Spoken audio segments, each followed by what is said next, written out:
What is up, Light Fam? Welcome to another video. My name is David. You guys in the Lightways community know that I am all about shattering old, archaic, limiting belief systems so that we all can move into our greatest version. So today we will be discussing, are we meant to suffer? Is living a life of consistent happiness just living a lie, an illusion? Which is a question that I got over on Instagram by 3 different people. So I think it's time that we get into this. Let's go.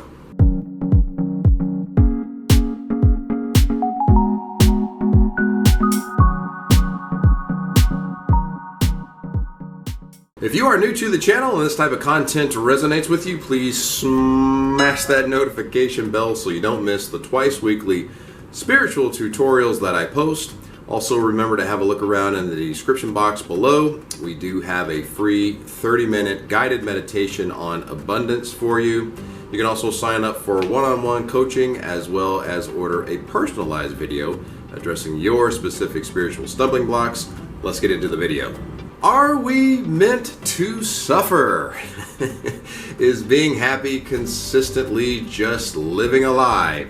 So not only did I get that question from several people over at Instagram, but I did a podcast recently, and the host was explaining how once he made the conscious choice to be happy, he was happy practically all the time, and his friends and family were like, why are you so happy? How can you be so happy? Can you really be that happy all the time? So apparently this is a thing, questioning happiness, which I didn't realize, but apparently there's an entire collective out there that believes that we are meant to suffer. Life is supposed to be hard.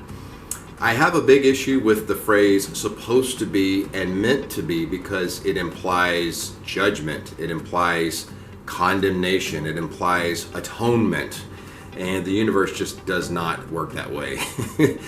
The life you experience is conditional upon your belief system.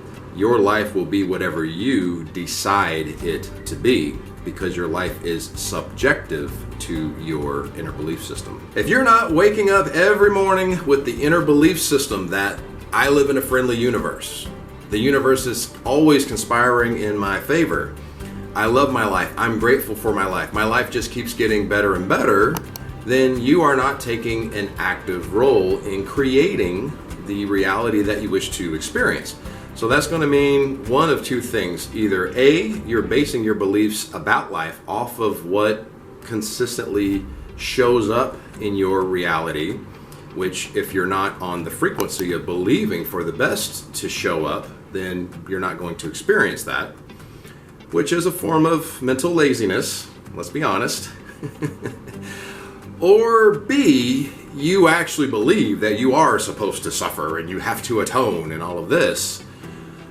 Now that could be a self-worth issue. It could be a self-love issue.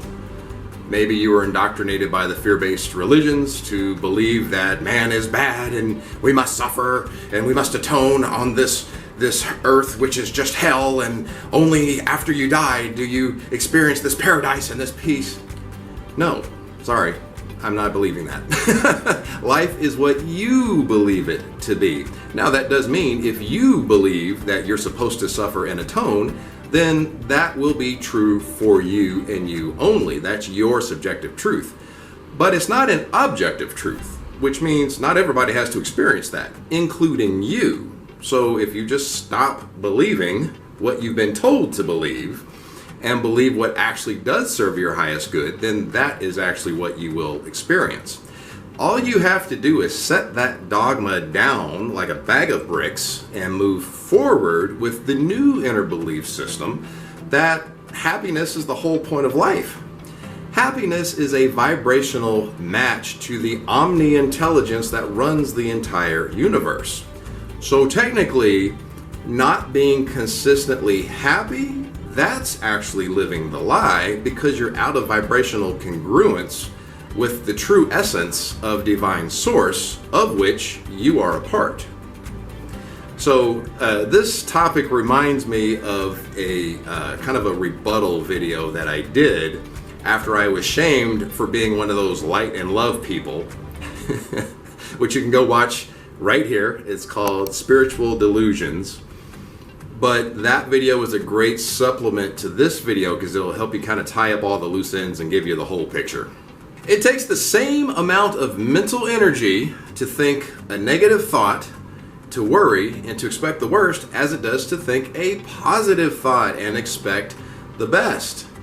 I used to struggle with catastrophizing, Light Fam. I would let my brain go from A to Z and think of all the ways that it can go wrong. And as soon as that particular thought would come up and my brain would think, oh, this is going to happen and that's going to happen, I would immediately stop and I would release all that resistance and say, or it can just go exactly the way you want it to go. The mental energy is not different at all. And I would really get into the habit of constantly making this kind of game out of it where I would roll my eyes and shrug my shoulders and say, yeah, or it can just go perfectly fine, ha ha ha, with like a sarcastic laugh, to really demonstrate to myself how silly I was being for automatically thinking negative and how unnecessary it is to think negative when you could easily just think positive. And we don't keep inventory of our negative thoughts. We literally allow them to run amok all day long. And if we just get into the habit of saying, or it can work out perfectly, or it can work out exactly the way that we want it to, that will blatantly demonstrate to you how often you need to correct a negative thought. It is almost automatic and it's senseless. I don't know why we do it because it's the same amount of mental energy. And by doing this, you'll also demonstrate to yourself, which again, I want to stress, it takes the same amount of mental energy to choose the outcome that you want. You'll see that life really does work in your favor a massive percentage of the time simply by expecting it to. Now, this is not to be confused with, do we need to experience challenges so that we can learn and grow through contrast? In other words, learn what we are not. Yes, we do need challenges so that we can learn and grow. But if you change your perspective and stop dreading the challenge, then you actually will learn and grow. And that challenge will no longer need to keep showing up as a repeating pattern in your life because you will have learned the lesson. It's literally the same as going to the gym to build your physical muscles through resistance.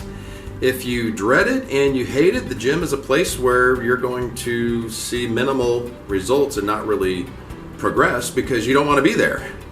However, if you have the attitude that you're going to give it your all and you're going to be your greatest version and you're going to be better than you were yesterday, now all of a sudden the gym gets transformed into this place that does forge your greatest version through resistance, instead of this place of hell and torture because you don't want to be there. Same in your spiritual life. You're building your spiritual muscles through resistance and contrast in the spiritual gym because you are taking those challenges with the intention of learning and growing so that you can be your better version instead of believing that you're serving some sentence here on earth in hell and torture.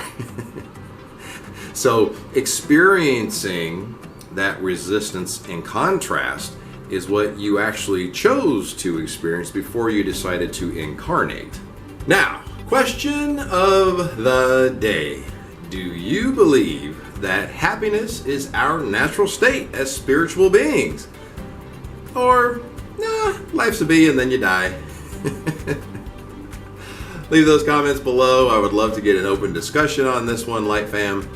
If you liked the video, then please like the video. If you want to see more videos on a spiritual awakening, we got some 5D consciousness, moving from 3D to 5D consciousness. We've got new 5D Earth. We've got the Great Awakening 2020. We got it all here at Lightways for you. Go ahead and click the subscribe button.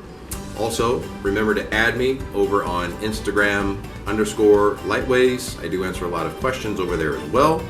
Remember to have a look around in the description box below. We do have some goodies for you. Thank you, Noisy Motorcycle. We've got that 30-minute guided meditation on abundance. Please remember, if you have Gmail, the meditation will be most likely under the promotions tab. We've got some one-on-one coaching for you down in the description. You can also order a personalized video on your specific spiritual stumbling blocks. Now, if it's Labor Day weekend, by the way, a ton of motorcycles on Labor Day weekend, so I apologize for the noise, guys.